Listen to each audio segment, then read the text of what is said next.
ये दास junior engineer civil Haryana में नौकरी करता था, इरिगेशन डिपार्टमेंट।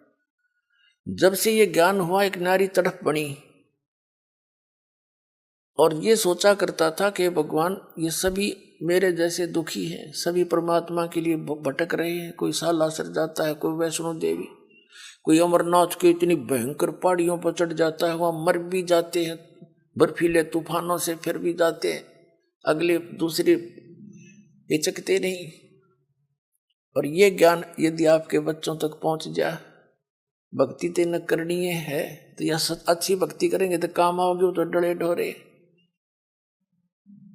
और कुछ फिर ये हुआ था कि असंग जन्म हो गया, हमने ये नौकरी करते हैं कि तो बालक पैदा करके न पालते पोसते, राजा भी बन दिए, परमात्मा का विधान बताता है, फिर गधे भी बन गए। तो ये सोचा था दास ने कि भगवान दया करे, उसका प्रचार करूं। जब तक आदेश नहीं था नाम का, तो भक्तों से मिलता था, अपने मित्रों से, रिश्तेदारों से, घर वालों से, सबको कहता कहवाता, और जो समझ जाता नाम दिलवाता था अपने पूज्य गुरुदेव जी से। फिर और मन में ये सोचा करता कि इस नौकरी ने छोड़ छाड़ के अपनी तो भक्ति करूं, इसमें तो सारा दिन सिर दर्द रहता है। लेकिन वो भी हमारी अपनी बालक वाली सोच थी। लेकिन परमात्मा का ज्ञान तो ये कहता है कि डेरे डंडे खुश रहो, खुश रे लेना मोक्ष, ध्रुव प्रहलाद भी पार हो गए, फिर गृहस्थी में के दोष। तो फिर दिल सा डटे था। फिर गुरुदेव ने आदेश दे दिया एक दिन के नाम दिया कर तू, आज से मेरा आशीर्वाद तेरे साथ होगा, विश्व में तेरे समान संत नहीं होगा। मैं उनके मुंह की तरफ देख रहा था।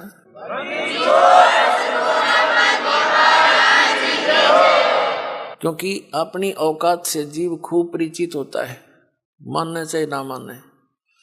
मुझे अपनी सतीथि का पता था कि जितना वजन इन्होंने दास पर रख दिया इस योग्य नहीं है। फिर भी मेर है उनकी, गुरु मेर करें तो कागज हंस बना दे।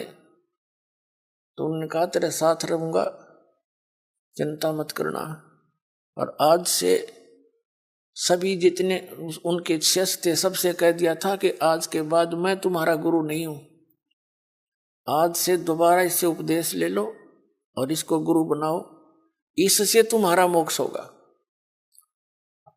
अब यह बात भी नहीं हमारे गले उतरे थी कि उन तो मौज है उनकी।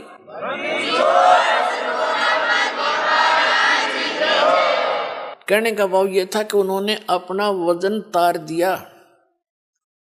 क्यों? उन परमात्मा के हंस थे वो खास, और सुनियोजित तरीके से इस बिचली पीढ़ी तक ये मूल धन लाना था हमने, और वो उनको उनके से द्वारा पार नहीं होने थे, ये पार इस दास के द्वारा होने थे। इसलिए उन्होंने अपना पल्ला झाड़ दिया और अपना वजन कति खत्म कर दिया। मैं तुम्हारा गुरु नहीं हूं, अब ये है वो गुरु जिसकी तुम्हें आवश्यकता है। छुड़ानी के अंदर उन्होंने स्पेशल ब्लॉक सबको सामने कह दिया था। तो बुद्धिमान व्यक्ति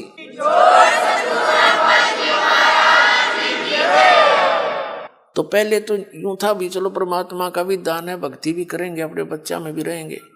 फिर मन में उमंग उठी कि भगवान ही बाप के गुण गाऊंगा, आदेश दे दिया नौकरी भी छोड़ दूंगा। क्यों? एक का काम होगा, नौकरी भगवान की सच्ची सरकार की कर ले चाहे नकली की कर ले, एक का बनेगी, इतना वजन हो पीछे। तो फिर ये पाठ सत्संग की अधिकता होगी। सन 1995 में दास ने सर्विस त्याग दी और खुशी मनाई थी कि वहाँ चलो असंग जन्म का झंझट था इब निमट गया, अपना भक्ति करूंगा, अच्छे भगत मिलेंगे, सब तो प्यार तरह करेंगे, ज्ञान सुनाया करूंगा। अब मैंने सोचा था कि अब मैं चैन से रहूंगा। अब इसमें देखा इस जितना झंझट की तरह पाया कोई ना। साची को कबीर साहब कहे हैं, साची को और मारना है, भला करूं और बुरा बतावें। वो नए सिरे तो और संघर्ष शुरू हो गया। जिस भी गांव नगर में हमने जाकर सत्संग किए, 2-2-3-3 दिन एक घर में पाठ करके हम सत्संग सुनाया करते थे। तो उस नगर के जो वो नकली संत 1-1, 2-2, 10-10, 20-20 सब गांव में बैठे हैं।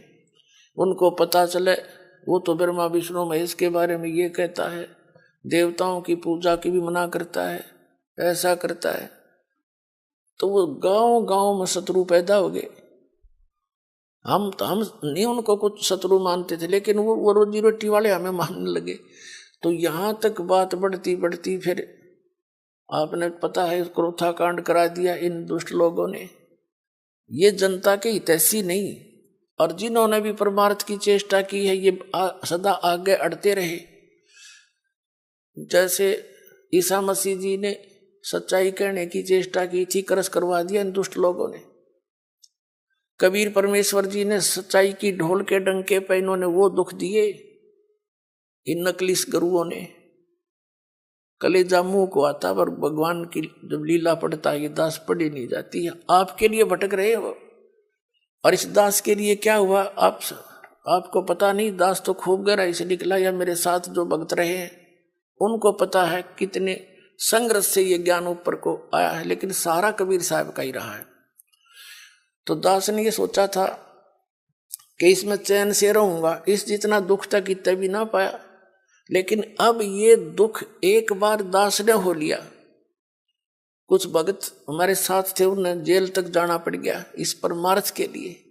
इसी जेल तक 100 मिलो हमने, जो भगवान के बच्चे उभर जाए, जनता का कल्याण हो जाए।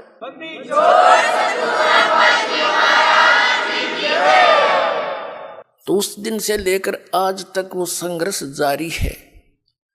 लेकिन अब परमात्मा की दया होगी कि परमात्मा के बच्चे इन प्रमाणों को देखकर अब इनका यो ज्ञान समझ में आ गया, इन्हें सो आ गया। पहले तो सुहा हुआ ही नहीं था, टीवी ऑन करें थे और यूं पता ये सुनने को मिल जाए ब्रह्मा विष्णु महेश नासवान है, टीवी बंद कर दे थे। 36 गाल दास ने दे थे। यो बकवाद करता है, ब्रह्मा विष्णु जी को भी नासवान बताता है, इनके माता पिता बताता है। मैं तो पढ़ कर सुनाता हूं, बताता नहीं। इनका इतिहास लिखा हुआ है, और वो तुम्हें पढ़ने को, आप जी को मिला नहीं पढ़ने को। आप समझ नहीं सके, दास तो समझ आ रहा है कि ये लिखा है इनके इतिहास में। तो अब मान गए ये।